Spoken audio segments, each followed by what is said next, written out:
வணக்கம். இரண்டு உண்மைகள். நாம் வேதத்தில் படிப்பது ஒரு உண்மை. தேவன் நம்மை எப்படியெல்லாம் மாற்றியிருக்கிறார், ரட்சித்திருக்கிறார் என்று அது விளக்கமாக பேசுகிறது.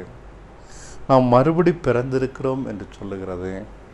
நாம் மறுபடி உயிர்ப்பிக்கப்பட்டவர்கள் என்று சொல்லுகிறது. கிறிஸ்துவோடு எழுப்பியிருக்கிறார் என்று சொல்லுகிறது. பழையன யாவும் ஒழிந்து போயின என்று சொல்லுகிறது.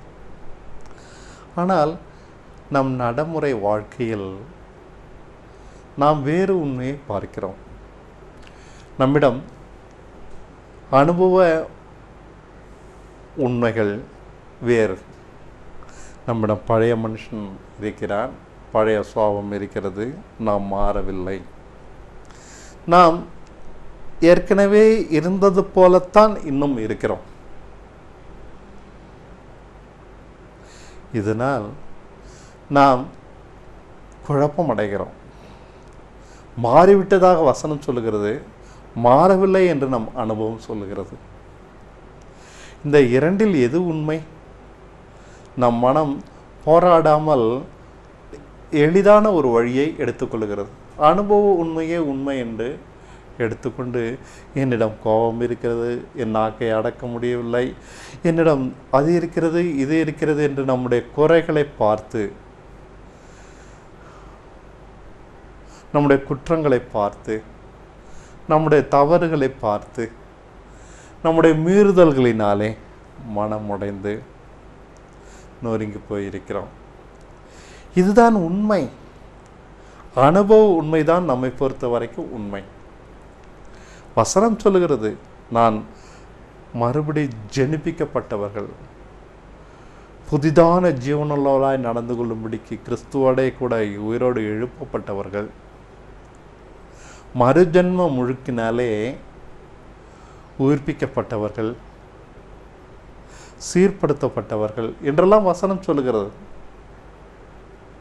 ஆனால் நம்முடைய வாழ்க்கையில் இந்த உண்மை அனுபவமாகவில்லை. நாம் அனுதினம் பார்க்கிற நம்முடைய பழைய சுபாவங்கள் தான் நிலையான, மாறாத அல்லது மாற்ற முடியாத நிரந்தரமான நம்முடைய இயல்பாக இருக்கிறது. இயேசு கிறிஸ்துவை போல நமக்கு மாற தெரியவில்லை, மாற முயற்சிக்கிறோம், தெரியவில்லை. இருந்தாலும் வசனம் தான் உண்மை என்று ஒத்துக்கொள்ளுகிறோம். வசனத்தை பொய் என்று சொல்ல முடியுமா? சொல்ல முடியாது. அதனால் பயபக்தியாக அதை உண்மை என்று ஒத்துக்கொள்ளுகிறோம். ஆனால் அனுபவ உண்மையை பொய் என்று சொல்ல முடியுமா? அதையும் சொல்ல முடியாது. அதுதான் நம்முடைய இயல்பு என்று சொல்லி தேவனை தொந்தரவுப்படுத்த ஆரம்பிக்கிறோம். நான் இன்னும் மாறவில்லையே, என்னை மாற்றுங்க, என்னுடைய பலகீனம், என்னுடைய பாவங்கள், என்னுடைய தாறுமாறுகள், இவைகள் எப்படியெல்லாம் என்னோடு வாசம் பண்ணி கொண்டே இருக்கிறதே, இவைகளை எப்படி நான் திருத்துவது? நீங்கள் தான் திருத்தணும் அப்படின்னு சொல்லி அவரோடு போராட ஆரம்பிக்கிறோம். அவர் மாற்றிவிட்டதாக வசனம் சொன்னாலும் அதை ஒதுக்கி வைத்து விடுகிறோம். அதை நம்மால் ஏற்றுக்கொள்ள முடியவில்லை. வசனம் சொல்லுகிறது, ஆனால் நான் மாறவில்லை, ஆகையால் என்னை திரும்ப புதுப்பியும் என்று அவரோடு போராடி ஜெபிக்க ஆரம்பிக்கிறோம். எப்போதும் அல்ல, நம் மனம் நம்மை நோகடிக்கும் போதெல்லாம், நம்மை குற்றப்படுத்தும் போதெல்லாம், நாம் மாற வேண்டும் என்ற ஆசை நமக்கு வரும்போதெல்லாம், வராமலும் பலருக்கு அது உணர்விழந்தே போய் இருக்கிறார்கள். இப்படி இருக்கிற நாம் பரலோகம் போவோம் மரித்த பின் என்று, நாம் ரட்சிக்கப்பட்டோம் என்று, நாம் இயேசுவோடு வாழ்கிறோம் என்று, நாம் அவருடைய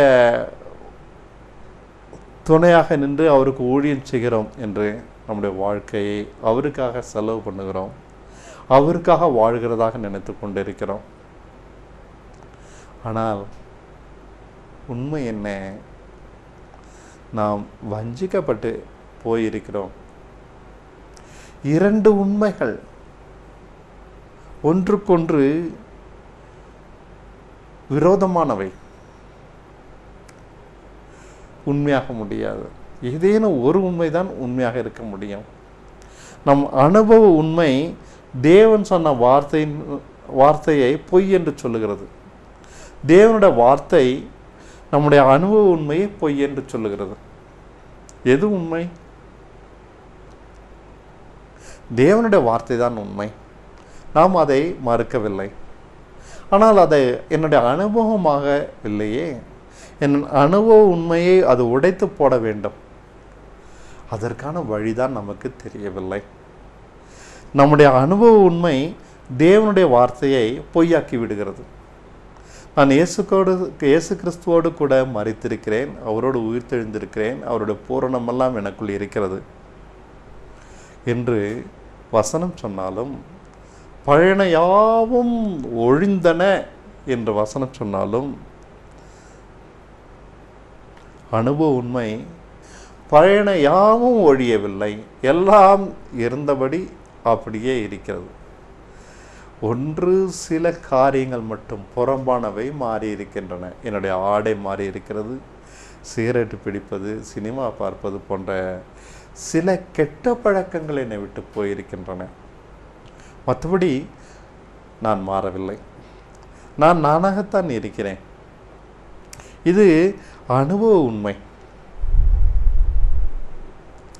இதனால்தான் 2 உண்மைகள் நம்மை குழப்புகின்றன.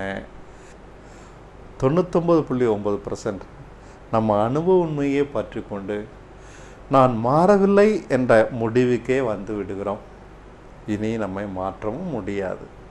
ஏனெனில் அனுபவ உண்மைதான் உண்மை என்று ஆன பின்பு தேவ வசனம் சொல்கிற உண்மை பொய்யாக்கப்பட்டு நம்முடைய வாழ்க்கையில் நிறைவேறாமலேயே நம்முடைய வாழ்க்கை முடிந்து விடுகிறது. இதற்கு என்ன செய்யலாம்? நமக்கு விசுவாசிக்க தெரியவில்லை என்றுதான் நான் சொல்லுவேன். முதலாவது, விசுவாசம் என்பது ஒரு பாடம். அதை ஒழுங்காக கற்றால்தான் நாம் வசனம் சொல்லுகிற உண்மையை அனுபவமாக்க முடியும். நாம் பார்க்கிறதை நம்பாமல் நாம் காணாத காரியங்களை வசனம் சொல்லுகிறபடி நம்பும் பொழுது பார்க்கிறது பொய்யாகிறது, வசனம் சொல்லுகிறது உண்மையாகிறது. நான் சிலுவையில் மரித்தேன் என்று வசனம் சொல்லுவாலும் நாம் பார்க்கிறோம், நான் தான் இயங்குகிறேன், நான் தான் சிந்திக்கிறேன், நான் தான் கிரியை செய்கிறேன், நான் தான் என்னை ஆளுகிறேன், நான் தான் திட்டமிடுகிறேன், நான் தான் முடிவெடுக்கிறேன், நான் தான் இந்த வாழ்க்கையை வாழ்ந்து கொண்டே இருக்கிறேன். இது அனுபவ உண்மை. ஆனால் வசனம் சொல்லுகிறது, நான் மரித்தேன், கிறிஸ்து ஒருவரே என்னில் பிழைத்திருக்கிறார் என்று. மரித்தேன் என்றால் என்ன? நான் இல்லை, கிறிஸ்து ஒருவரே என் வாழ்க்கையை கட்டுப்படுத்துகிறார், ஆளுகிறார். அவரால் நான் முடிவெடுக்கிறேன். அவருடைய விருப்பத்தை மட்டுமே நான் விரும்பி அவருடைய சித்தம் மட்டுமே நான் நிறைவேற்றுகிறேன். என்னுடைய விருப்பங்களை உடைத்து போட்டுத்தான் அது செயல்படாதபடி அவர் தடுத்து விடுகிறார். ஆகையால் அவருடைய விருப்பங்கள் மட்டுமே என்னில் இயங்கிக் கொண்டிருக்கின்றன. நான் அவருடைய விருப்பமும் செய்யுமாக மாறிவிட்டேன். என்னுடைய வாழ்க்கையை நான் வாழவில்லை, அவர்தான் வாழுகிறார். இதை நான் கண்களால் பார்க்க முடியாது. இதை யாரேனும் கேட்டால் அவர்களுக்கு நான் நிரூபித்து காண்பிக்க முடியாது. இவைகள் அனைத்தும் அந்தரங்கமானவைதான்.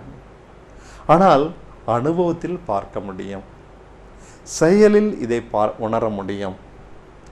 நம்முடைய வாழ்க்கை மற்றொருவருடைய ஆளுகைக்குள் போய்விட்டது என்பதை காண முடியும். வசனம் சொல்வதுதான் உண்மை என்று விசுவாசிக்கும் பொழுது, காணாததை விசுவாசிக்கும் பொழுது, உறுதியாக நம்பும் பொழுது, விசுவாசிக்கும் பொழுது என்றால் உறுதியாக நம்பும் பொழுது அது நம்முடைய இயல்பாக மாறுகிறது. நாம் காண்கிறது நம்முடைய கண்களுக்கு பெரிதாக படுகிறபடினாலே காணாததை ஏற்றுக்கொள்ள முடியவில்லை, நம்ப முடியவில்லை, ஒத்துக்கொள்ள முடியவில்லை. அது எப்படி என்று நாம் குழம்புகிறோம். இந்த குழப்பத்தினால்தான் விசுவாசம் செயலிழந்து போகிறது. அதனால்தான் நான் சொன்னேன், விசுவாசம் ஒரு பாடம் என்று. காணாததை நம்புகிற பாடம், காண்கிறதை நம்பாமல், அதாவது நம்ம அனுபவத்தை நம்பாமல், வசனம் சொல்லுகிற உண்மையை, காணாத உண்மையை, கிறிஸ்துதான் பிழைத்திருக்கிறார் நான் இல்லை என்ற உண்மையை அப்படியே எடுத்துக்கொண்டு குழந்தை போல நம்புவது, உறுதியாக அசையாமல். ஏனெனில் சொன்னவர் மேலே நம்முடைய நம்பிக்கை இருக்கிறது. இந்த வசனத்தை சொன்னவர் தேவன். ஆகையால் இந்த வசனம் மாறாது. இதுதான் உண்மை. நான் இருக்கிறேன் என்ற அனுபவ உண்மை பொய். நான் தான் என்னை நடத்துகிறேன் என்ற அனுபவ உண்மை பொய். என்னுடைய முடிவுகள் எல்லாமே என்னாலே எடுக்கப்பட்டவை அல்ல. என்னுடைய செயல்களும் தேவனுடைய செயல்கள் தான். இது மிஞ்சின வார்த்தை அல்ல, வசனம் கொடுக்கிற உண்மையினாலே, அதை விசுவாசிக்கிறபடினாலே அறிக்கை செய்கிறேன். இதுதான் உண்மை. இதே போலத்தான் நாம் வசனத்தின்படி நம்பும் பொழுது நாம் வித்தியாசமாக பார்க்கிறவர்களாக இருப்போம். காண்கிறதை நம்பாமல் காணாத வசனம் சொல்லுகிற உண்மையை, காண்கிற அனுபவ உண்மையை நம்பாமல் காணாத வசனம் சொல்லுகிற உண்மையை நம்புவதற்கு நாம் பழகாத வரைக்கும் நாம் செத்தவர்களாகத்தான் வாழ முடியும். நம்மால் கிறிஸ்துவுக்கு உரிய கனிகளை தர முடியாது. ஏனெனில் புதிய ஏற்பாடு அனைத்துமே விசுவாசத்தின் அடிப்படையில் தான் செயல்படுகிறது. அங்கு விசுவாசிக்கிற ஒருவனால் தான் நீதிமானாக மாற முடியும், பிழைக்க முடியும். பாவ சரீரம் ஒழிந்து விட்டது என்று வசனம் சொல்லுகிறது. காணாத உண்மை, அதாவது நம்முடைய அனுபவத்தில் காணாத உண்மை. அனுபவம் சொல்லுகிறது, அனுதின வாழ்க்கையிலே நாம் பார்க்கிறோம், பல பாவங்கள் நம்மோடு வந்து மோதுகின்றன, தடுமாற பண்ணுகின்றன. ஆனால் என்னோடு மோதுகிற பாவங்களை பார்த்து இதுதான் உண்மை என்று எடுத்துக்கொள்வேனானால் நான் வசனம் சொல்லுகிற அந்த மீட்பை, பாவ சரீரம் ஒழிந்து போன அந்த மீட்பை நான் பெற்றுக்கொள்ள முடியாது. என்னதான் காலையிலும் மாலையிலும் வசனத்தை நான் படித்து கொண்டு பக்தியாக கட்டுப்பாடாக கடைபிடித்து வந்தாலும் பாவ சரீரம் என்னோடு தான் இருக்கும். நான் என்னதான் ஜபத்தினாலே என்னை கட்டுப்படுத்தி வாழ்ந்து வந்தாலும் பாவ சரீரம் என்னோடு தான் இருக்கும். வசனத்தை விசுவாசிக்காத வரை வசனம் சொல்கிற உண்மை என்னில் செயல்படாது. இயேசுவே சொல்லி இருக்கிறார், என்னை தள்ளி என் வசனத்தை ஏற்றுக்கொள்ளாதவனை நியாயந்திருக்கிறது ஒன்று இருக்கிறது என்று. இயேசு கிறிஸ்துவை நாம் ஆராதிக்க வேண்டாம். அவர் சொல்லுகிற வார்த்தையை, அதில் சொல்லுகிற உண்மையை, அந்த அனுபவத்துக்கு மாறான அந்த உண்மையை விசுவாசிக்கத்தான் நாம் பழக வேண்டும். இந்த பழக்கத்தினால்தான் இந்த கலை நம்மிடம் தேர்ச்சி அடைய முடியும். விசுவாசம் என்பது ஒரு கலை. ஒரு படம் வரைவது போல கை பழக்கத்தினால்தான் அழகான படங்களை வரைய முடியும். அதற்கு பயிற்சி வேண்டும். அதே போல் வசனம் சொல்லுகிற உண்மையை நாம் பயிற்சி தொடர்ந்து நம்முடைய அனுபவமாக்கும்படிக்கு பயிற்றுவிப்பதினால்தான் நாம் தைரியமாக வசனம் சொல்லுகிறதை நம்ப முடியும். இல்லாவிட்டால் காண்கிற உண்மையை மட்டுமே நம்புகிறவர்களாக நாம் இருப்போம். காண்கிற உண்மையை, அதாவது அனுபவத்தில் காண்கிற உண்மையை நம்புகிற ஒரு மனுஷன் மாற முடியாது கிறிஸ்துவின் சாயலாக. கிறிஸ்துவின் சாயலாக மாறுவதற்கு ஒரே வழி காணாததை விசுவாசிக்க பழகுவது. பழக பழக நம்முடைய பாவ சரீரம் ஒழிந்து போனது என்று வசனம் சொல்லுகிறபடி நம் அனுபவமாக பார்க்க முடியும். கிறிஸ்து ஒருவனுக்குள் இருந்தால் அவன் சரீரம் பாவத்து நிமித்தம் செத்ததாக இருக்கும், அவனோ நீதி நிமித்தம் ஜீவனுள்ளவனாக இருப்பான் என்ற வார்த்தைகள் நம்முடைய வாழ்க்கையில் அனுபவமாக மாறும். சகல வார்த்தைகளும் நம்முடைய வாழ்க்கையில் அனுபவமாக மாற வேண்டும். இயேசு கிறிஸ்துவை பற்றி வேதம் பல இடங்களில் சொல்லியிருக்கிறது. எழுதப்பட்டிருக்கிறவை நிறைவேறும்படி இவைகள் அவருக்கு சம்பவித்தது என்று. அப்படியானால் என்ன? எழுதப்பட்ட வார்த்தைகள் நம்மிலும் நிறைவேறும்படி நம்முடைய வாழ்க்கையில் தான் பல காரியங்கள் சம்பவிக்கின்றன. நாம் விசுவாசம் உள்ளவர்களாய் இருக்கும் பொழுதுதான் அவை நிறைவேற முடியும். இல்லாவிட்டால் நம்முடைய வாழ்க்கை வெறும் பயனற்றதாக ஓசையிடுகிற கைத்தாளம் போலத்தான் இருக்கும். வசனத்தை பேசுவோமே ஒழிய அனுபவமாக்கி இருக்க மாட்டோம். நாம் இன்றும் பாவிகளாக, பலகீனர்களாக, தடுமாறுகிறவர்களாக, மேற்கொள்ள முடியாதவர்களாக, மேற்கொள்ள தெரியாதவர்களாக,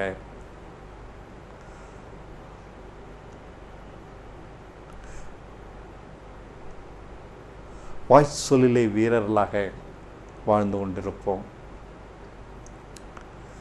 பேசினால் அக்கினி பறக்கிறது. ஆனால் பரலோக ராஜ்யம் பேச்சில் அல்ல, பலத்தில் இருக்கிறது. மேற்கொள்ளுகிற ஒரு வாழ்க்கை அது. பரிசுத்தமான ஒரு வாழ்க்கை விசுவாசிக்கிற ஒரு நாள் தான் காணாத வசனம் சொல்லுகிற உண்மையை விசுவாசிப்பதனால் தான் நாம் அடைய முடியும். இது நிச்சயம், இது மிக தெளிவு. இது யோர்தானை கடந்து அக்கறைக்கு சென்ற பின்புதான் வாக்கு பண்ணப்பட்ட தேசம் என்று சொல்லப்பட்டது போல இருக்கிறது. ஆனால் யோர்தானை யார் கடப்பது? விசுவாசிக்கிற ஒரு நாள் தான் அதை செய்ய முடியும். பொங்கி வரும் நீரை பிளந்து கொண்டு செல்ல யார் உதவி செய்வார்? அங்கே மோசே இல்லை. மோசே சொன்னபோது செங்கடல் பிளந்தது, வழி தெரிந்தது, அவர்கள் நடந்து சென்றார்கள் அந்த வழியின் ஊடாக. ஆனால் இங்கோ யாரும் இல்லை. நான் கால் வைத்த பின்புதான் அங்கே தண்ணீர் திறக்கும், வழி திறக்கும். கால் வைக்க வைக்க வைக்க வழி திறந்து கொண்டே இருக்கும், முன்னேறி கொண்டே இருக்கலாம். வசனம் சொல்லுகிறது என்று சொல்லி நாம் காலை வைத்த பின் வழி பிறக்கும். வசனம் சொல்லுகிறது பாவ சரீரம் ஒழிந்து விட்டது என்று. நான் காலை வைக்கிறேன், இந்த பாவம் ஒழிந்து விட்டது. என்னை மேற்கொள்கிற ஒவ்வொரு பாவத்தையும் பார்த்து, என்னோடு போராடுகிற பலகீனங்களை பார்த்து இந்த பலகீனம் ஒழிந்து விட்டது. என்னோடு போராடுகிற ஒவ்வொரு நோயும் பார்த்து இந்த நோயும் ஒழிந்து விட்டது என்று சொல்லி என் கால்களை வைக்கிறேன். அதன் பின்புதான் அது ஒழிந்து போனதை பார்க்கிறேன். இது நம் அனுபவமாக்கும் வழி, வசனத்தை அனுபவமாக்கும் வழி. நாம் கண்டு விசுவாசிக்காமல் காணாமல் விசுவாசிக்கிறோம். கண்டு என்றால் அனுபவமாக்கின பின் விசுவாசிப்பதல்ல, அனுபவம் ஆக்குவதற்கு முன் விசுவாசிப்பது. பாவ சரீரம் ஒழிந்து விட்டது என்பதை அனுபவம் ஆக்குவதற்கு முன் விசுவாசிக்கிறோம். இப்படி விசுவாசிக்கிறபடினால் அது நம்முடைய அனுபவம் ஆகிறது. வெறும் விசுவாசம் அல்ல, இது ஜெயத்தை கொடுக்கிற விசுவாசம். ஏனெனில் வசனம் சொல்லுகிறபடித்தான் நடக்கும். தேவ வசனம் நிறைவேறும். தேவ வசனம் ஒருபோதும் ஒழியாது, ஒழிந்து போகாது. விசுவாசிக்கிற எவனையும் அது காப்பாற்றும். விசுவாசிக்கிற எவனுக்குள்ளும் அது நிறைவேறும். விசுவாசிக்கிற எவனுக்குள்ளும் அது இருந்து அவனுக்கு போதிக்கும், வழிகாட்டும், ஆலோசனை சொல்லும். சோர்ந்து போனாலும் தைரியம் கொடுக்கும். அவன் ஓடினாலும் இளைப்படைய மாட்டான், அமர்ந்திருந்தாலும் சோர்ந்து போக மாட்டான். ஏனெனில் அவனுக்குள் வசனம் ஜீவனுள்ளதாக இருக்கும். காணாததை விசுவாசிக்க கற்றுக்கொள்ளாத வரைக்கும் வேத வசனத்தின் வல்லமைகள், வேத வசனத்தின் உண்மைகள் நம்முடைய அனுபவமாவது இல்லை. முதலாவது வசனம் கொடுக்கிற ஜீவனை அழிவுள்ள நாம் அந்த அழியாமையான ஜீவனை பெற்றுக்கொள்வதனால்தான் கிறிஸ்துவின் சாயலாக முடியும். இந்த அழியாமை உள்ள ஜீவனால் தான் கிறிஸ்துவின் சாட்சியாக முடியும். இந்த அழியாமை உள்ள ஜீவன் தான் எனக்குள் இருந்து இந்த உலகத்திற்கு வெளிச்சமாக இருக்கிறது. அந்த ஜீவன் எனக்குள் இருந்து பிரகாசிக்கும். நாம் செய்கிற ஊழியம் அல்ல, நாம் அடைந்த ஜீவமே கிறிஸ்துவுக்கு ஊழியமாக மாறும். வெறும் வாயின் வார்த்தைகள் அல்ல, நாம் அடைந்த ஜீவன். அது பொய் சொல்ல மாட்டேன், திருட மாட்டேன்ற கட்டுப்பாடான, யோக்கியமான, ஒழுக்கமான, சட்டத்திட்டமான வாழ்க்கை அல்ல. அதை காந்தியும் வாழ்ந்திருக்கிறார். சாதாரண இந்த உலகத்தில் பலர் வாழ்ந்து கொண்டு தான் இருக்கிறார்கள். இவைகள் கிறிஸ்துவின் சாட்சியாக முடியாது. அழியாமையுடைய ஜீவன், தேவ தன்மை, என்னுடைய மனுஷ தன்மையை ஒழித்து போட்டு என்னிடமிருந்து அது வெளிப்படுகிறது. தேவ அன்பாக, தேவ பரிசுத்தமாக, தேவ ஞானமாக என்னை, என் மாம்சத்தை, சகல பலகீனங்களை மேற்கொள்ள செய்து பூரணப்படுத்துகிறது. இந்த பூரணமான ஜீவன் தான் கிறிஸ்துவினால் நீங்களும் நானும் அடைவது. இதை அடையாமல் நாம் அவருக்கு ஏதோ ஊழியம் செய்வோம் என்று எண்ணுவோமானால் அவர் ஏமாறவில்லை, ஏமாற மாட்டார். நாம் தான் நம்மை ஏமாற்றிக் கொள்கிறோம். ஆகையால் ஜீவன் தான் முக்கியம், ஊழியம் அல்ல. நாம் பெற்ற ஜீவன் நமக்குள் நிலைத்திருக்கும் பொழுது தானாகவே நம்மில் கிறிஸ்துவின் ஊழியம் நிறைவேறுகிறது.